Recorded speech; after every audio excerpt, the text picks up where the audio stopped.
सभी साथियों को मेरा नमस्कार। स्वागत है आपका मेरे एक नए वीडियो में। वीडियो में आगे बढ़ने से पहले आपसे रिक्वेस्ट है कि आप मेरे वीडियो को लाइक, शेयर एंड सब्सक्राइब जरूर करें, जिससे मुझे और भी वीडियो बनाने का मोटिवेशन मिलता रहे और मैं आपकी ऐसे ही आगे हेल्प करता रहूं। इसके बाद में मैं 1-2 दिन से आपकी सोच रहा हूँ मैं क्लास शुरू कर देता हूँ यूपी ट्रिपल सी कनिष्ठ सहायक की।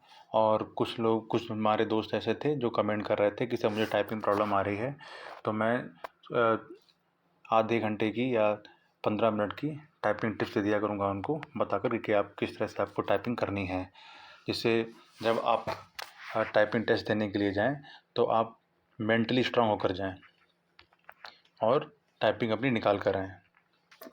तो ये वीडियो उन भाई बहनों के लिए है जिन्होंने कुछ अपने डाउट थे। तो किसी भाई ने मुझे प्रमोशन के बारे में पूछा था कि सर जूनियर स्टैंड में प्रमोशन का क्या प्रोसेस है, कैसे प्रमोशन होता है, इसकी मेडिकल फैसिलिटी क्या है, मेडिकल होम डिस्ट्रिक्ट मिलता है या नहीं, क्वार्टर मिलते हैं कि नहीं। और तो शुरुआत करते हैं हम प्रमोशन से कि जब आप विभाग में ज्वाइन कर लेंगे उसके बाद में आपका क्या प्रमोशन की प्रोसेस रहेगी, किस तरह से आपका प्रमोशन होगा। देखिए, जब आप ज्वाइन करेंगे कनिष्ठ सहायक के पद पर किसी भी कार्यालय में ज्वाइन करेंगे, ठीक है, तो उसके बाद में उस दिन से आपकी सेवाएं स्टार्ट हो जाएंगी और आपकी सेवाएं जुड़ना शुरू हो जाएंगी। सेवा के 5 साल के बाद तक, सेवा के जब आपके 5 साल हो जाएंगे तब आपका प्रमोशन वरिष्ठ सहायक के पद पर कर दिया जाएगा, वरिष्ठ सहायक के पद पर कर दिया जाएगा। ठीक है, देखिए कनिष्ठ सहायक होते हैं, आपको पता ही होगा, कनिष्ठ सहायक का जो पे बैंड होता है वो 5200 से 20,200 वाला होता है। और जो ग्रेड पे होती है वो लगभग 2,000 रुपये होती है ग्रेड पे इनकी। ठीक है, लेकिन जब आप वरिष्ठ सहायक बन जाएंगे तब आपका जो पे बैंड है वो 5200 से 20,200 वाला ही रहेगा, लेकिन जो आपका ग्रेड पे है वो 2800 का कर दिया जाएगा। ठीक है, इससे पहले 2000 के बाद ग्रेड पे के बाद में 2400 भी एक रहता था, बट उसको समाप्त कर दिया गया है। अब आप सीधा प्रमोट होकर सीधे आप 2800 ग्रेड पे पाएंगे। ठीक है, अब आप देखिए आज के टाइम पे कनिष्ठ सहायक, जूनियर असिस्टेंट और सीनियर असिस्टेंट के बीच में जो सैलरी का डिफरेंस है वो लगभग 10,000 रुपये का है। लगभग 10,000 रुपये का ये डिफरेंस आपका दोनों के बीच में है। तो वरिष्ठ सहायक बनने का क्राइटेरिया ये है कि आप कनिष्ठ सहायक पे जिस पद पर ज्वाइन करें कनिष्ठ सहायक, उससे 5 साल के बाद में आपका वरिष्ठ सहायक पे प्रमोशन कर दिया जाएगा, जिसको सीनियर असिस्टेंट बोला जाता है। ठीक है, उसके बाद में जब आप वरिष्ठ सहायक के पद पर पहुंच जाएंगे फिर आप अपनी सेवा देते रहेंगे। सेवा देने के बाद में क्या हुआ कि आपका प्रमोशन कर दिया जाएगा प्रधान सहायक के पद पर। ये प्रधान सहायक के पद पर आपका अगला प्रमोशन कर दिया जाएगा। ठीक है, अच्छा ये प्रमोशन कैसे होता है वरिष्ठ सहायक से प्रधान सहायक के लिए? इसमें क्या होता है कि मान लीजिए कोई प्रधान सहायक या तो रिटायर हो जाते हैं या फिर कुछ कैजुअल्टी हो गई, वो एक्सपायर हो गए, डेड हो गए, तो अब जब वो सीट खाली हो जाएंगी तो जब आप कनिष्ठ सहायक के पद पर ज्वाइन करेंगे तो आप लोगों की एक सीनियरिटी लिस्ट बन जाएगी। उसके अकॉर्डिंग आपका प्रमोशन होता रहेगा। जैसे जैसे आपके सीनियर रिटायर होते रहेंगे वैसे वैसे आप लोगों की प्रमोशन होता रहेगा। तो ये था आपका प्रधान सहायक के पद के लिए। जब आप प्रधान सहायक बन जाएंगे फिर आपकी सेवाएं प्रधान सहायक से जुड़ने शुरू हो जाएंगी। फिर जब आपके 5 साल एज ए प्रधान सहायक आप जब रहेंगे तब आपका प्रमोशन कर दिया जाएगा प्रशासनिक अधिकारी के लिए। आप एलिजिबल हो जाएंगे और आप प्रशासनिक अधिकारी बन जाएंगे। ठीक है, प्रशासनिक अधिकारी बनने के बाद में जब आप अपनी सेवा देते रहेंगे तो प्रशासनिक अधिकारी बनने के बाद में आपका जो अगला प्रमोशन होगा वो होगा वरिष्ठ प्रशासनिक अधिकारी के लिए। वरिष्ठ प्रशासनिक अधिकारी के लिए हालांकि बहुत से ऐसे विभाग हैं कि जहाँ पर जो कर्मचारी होते हैं वो लगभग प्रधान सहायक पर बहुत से रिटायर हो जाते हैं और प्रशासनिक अधिकारी तक लगभग सारे ही रिटायर हो जाते हैं। वरिष्ठ प्रशासनिक अधिकारी तक जल्दी कोई पहुंच ही नहीं पाता है। अगर आपकी एज लगभग आप 18 से 20 साल की एज में अगर आप कनिष्ठ सहायक बनते हैं तो आपका ये पॉसिबल है कि आप कनिष्ठ सहायक से सीधे प्रमोशन होते होते होते आप वरिष्ठ मुख्य प्रशासनिक अधिकारी तक पहुँच सकते हैं। प्रशासनिक अधिकारी थे तब आपका पे बैंड था 9300 से 34,800 वाला और ग्रेड पे आपका था 4600 का। और जब आप प्रशासनिक अधिकारी से प्रमोट होकर वरिष्ठ प्रशासनिक अधिकारी पर जाएंगे तब आपका जो पे बैंड है वो यही रहेगा 9300 34,800, बट जो आपका ग्रेड पे है वो 4800 हो जाएगा। यदि आप वरिष्ठ प्रशासनिक अधिकारी पर 3 साल तक रहे या फिर लगातार 6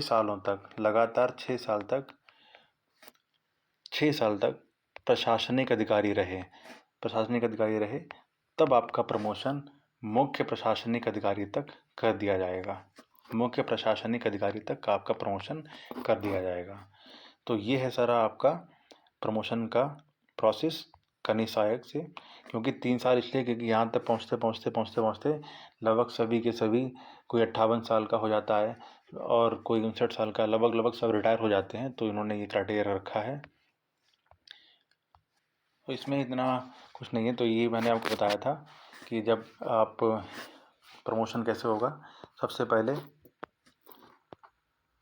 कनिष्ठ सहायक आप रहेंगे, प्रमोशन हो जाएगा आपका। फिर आप रहेंगे वरिष्ठ सहायक पर। वरिष्ठ सहायक के बाद में आपका प्रमोशन होगा प्रधान सहायक पर। प्रधान सहायक का प्रमोशन होने के बाद में आपका हो जाएगा प्रशासनिक अधिकारी पर आप जाएंगे। प्रशासनिक अधिकारी के बाद में वरिष्ठ प्रशासनिक अधिकारी और वरिष्ठ प्रशासनिक अधिकारी के बाद में मुख्य प्रशासनिक अधिकारी तक जाएंगे फिर से। हालांकि बहुत ही कम ऐसे कर्मचारी होते हैं जो मुख्य प्रशासनिक अधिकारी या वरिष्ठ प्रशासनिक अधिकारी तक जाते हैं। ज़्यादातर प्रशासनिक अधिकारी और प्रधान सहायक पद पर रिटायर हो जाते हैं। तो ये था प्रमोशन का क्राइटेरिया कनिष्ठ सहायक में। जब आप कनिष्ठ सहायक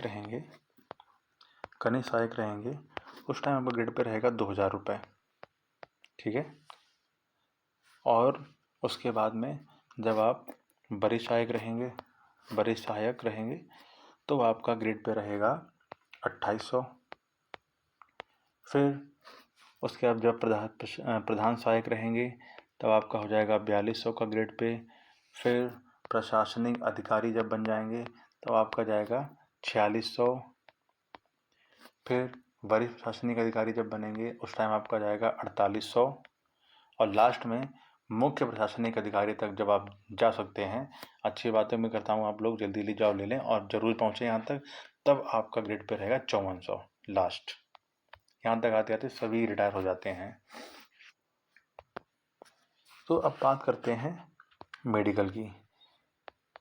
मेरे किसी साथी ने कमेंट में मुझसे मेडिकल फैसिलिटी के बारे में पूछा था, तो उसके बारे में बताना चाहता हूँ कि राज कर्मचारियों को मेडिकल की फैसिलिटी मिलती है। और उसके बाद में आप जो कोई अपनी माता का या पत्नी का किसी का भी जो इलाज कराएंगे तो आपको अपने बिल अपने विभाग में देना पड़ता है। फिर वो CMO ऑफिस में जाते हैं, वहाँ से फाइल पास होती है। फाइल पास होने के बाद में आपका मेडिकल क्लेम मिल जाता है। और इस मेडिकल फैसिलिटी के साथ में आपको एक पॉजिटिव बात और बताना चाहूँगा, बताना नहीं, मैं आपको चलिए दिखा देता हूँ, जिससे आपको अपनी तैयारी के लिए और मोटिवेशन मिलता रहे, ठीक है। वो मैं आपको दिखाता हूँ। ये देखिए, जैसे आपको पता ही होगा आयुष्मान कार्ड चलते हैं। जिस तरह से भारत सरकार ने आयुष्मान कार्ड योजना चलाई है, उसी तरह से राज कर्मचारियों के लिए राज्य सरकार ने पंडित दीनदयाल उपाध्याय राज कर्मचारी कैशलेस योजना चलाई है।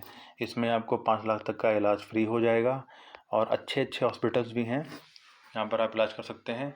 और इसकी अधिक जानकारी के लिए इनकी वेबसाइट पर जाकर विजिट कर सकते हैं कि कौन कौन से हॉस्पिटल आपको इसमें मिलेंगे। बहुत अच्छी सुविधा है ये मेडिकल की। तो 2 सुविधाएं आपको मिलती हैं। एक तो वो है जिसमें आप अपना इलाज या अपनी माता, बहन और पत्नी का इलाज जब करवाने के बाद में आपकी जो फ़ाइल मेंटेन होती है, फ़ाइल को पास कराना पड़ता है, तो आपको पैसा मिल जाता है। उसके बाद में एक आपका ये कैशलेस कार्ड अब चल गया है।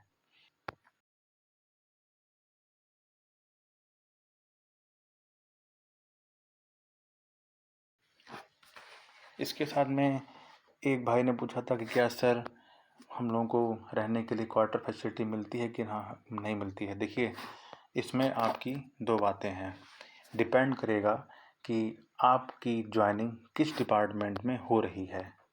आपकी ज्वाइनिंग किस डिपार्टमेंट में हो रही है इस पर डिपेंड करेगा। क्योंकि देखिए, अगर आप सेकेंडरी एजुकेशन में आते हैं, शिक्षा विभाग में आते हैं, यदि आपकी ज्वाइनिंग किसी DIOS ऑफिस, BSA, डाइट में हो जाती है, तो आपको क्योंकि ये सारे ऑफिस जो होते हैं वो जनपद के मुख्यालयों में ही होते हैं, तो आपको वहाँ पर क्वार्टर मिल जाएगा, ठीक है। बट अगर आपकी पोस्टिंग किसी ऐसे स्कूल में हुई है जो गवर्नमेंट हायर सेकेंडरी स्कूल है, राजकीय उच्चतर माध्यमिक विद्यालय होते हैं, उनमें भी कनिष्ठ सहायक होते हैं, या GIC होते हैं, इनमें भी विद्यालयों में कनिष्ठ सहायक होते हैं। बट इनमें अक्सर देखा जाता है कि इनमें आसपास में क्वार्टर नहीं होते हैं, तो ऐसे में आपको क्या करना पड़ेगा, क्वार्टर नहीं मिलेगा तो आपको इसका HRA मिल जाएगा। 800 रुपये HRA मिलता है।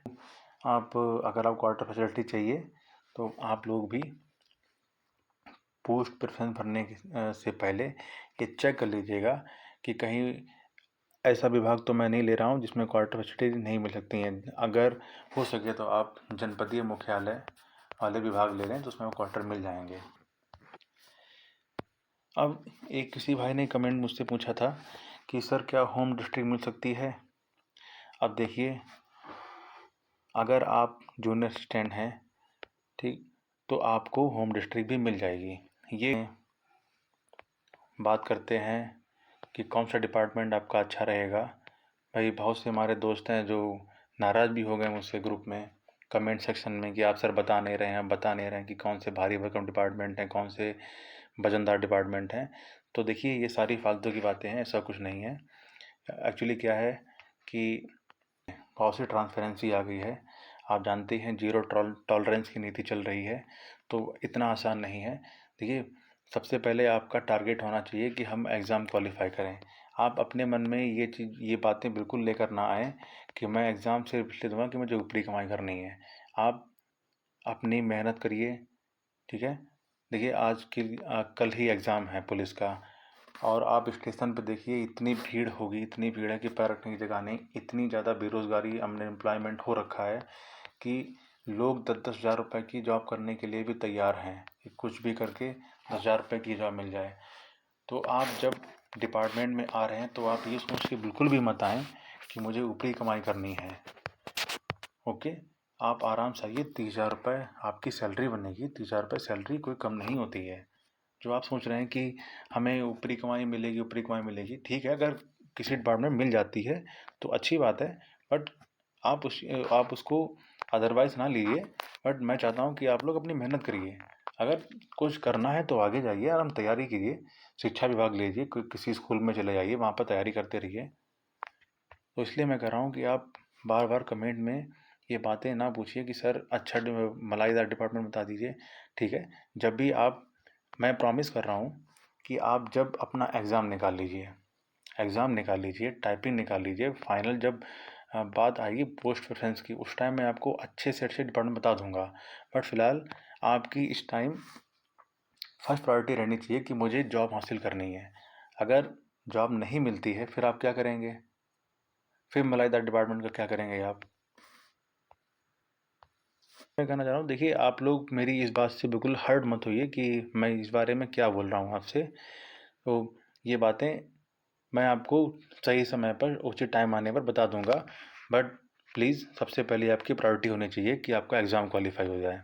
आपको मलाईदार डिपार्टमेंट चाहिए, मैं बता दूंगा, अच्छे से बता दूंगा, और कितने नंबर पर मिलेगा वो बता दूंगा मैं आपको।